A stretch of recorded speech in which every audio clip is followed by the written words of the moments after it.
Bonjour chers frères et sœurs, j'espère que vous allez bien. Aujourd'hui, je viens avec cette vidéo que je vous ai promis la dernière fois dans la dernière vidéo. Je vous ai promis que j'allais vous faire une vidéo en vous expliquant comment chasser les souris mystiques, que ce soit des souris mystiques ou bien des souris qui n'ont rien à voir avec le mystique.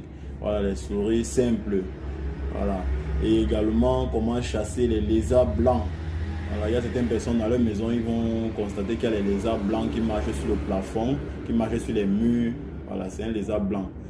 Vous le voyez tout petit, mais c'est un très dangereux poison. Il suffit juste qu'il tombe dans votre repas, vous le consommez, même si c'est juste une seule goutte, et vous mourrez sur le champ 2 heures après. Voilà, son poison est très rapide. 2 heures après avoir consommé un aliment que ce lézard a touché, 2 heures après, vous mourrez. Voilà.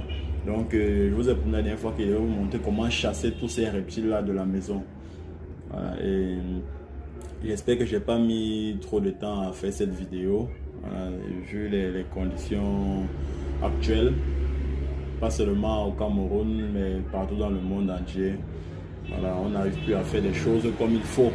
Tout part au ralenti. Voilà, les choses ne vont plus vite comme il faut.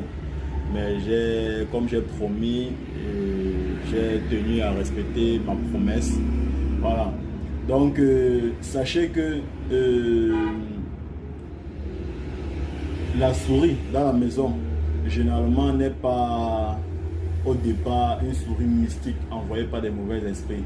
C'est lorsque vous laissez les choses qui attirent ces souris dans la maison, ces choses également vont attirer les mauvais esprits dans la maison. Voilà.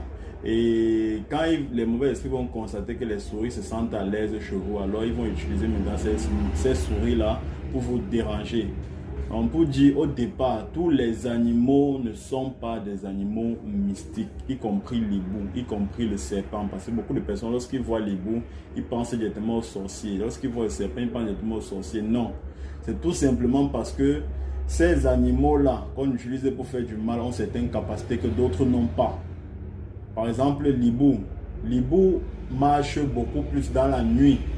Voilà pourquoi les mauvais esprits vont utiliser l'hibou pour aller faire du mal aux gens dans la nuit. Parce que nous, les gens simples, on dort. Et les mauvais esprits vont utiliser ces hiboux-là qui ont la capacité de marcher dans la nuit pour venir nous faire du mal pendant que nous sommes endormis. Voilà. Le serpent, par exemple, j'avais expliqué, le serpent, c'est un reptile qui a la capacité d'absorber très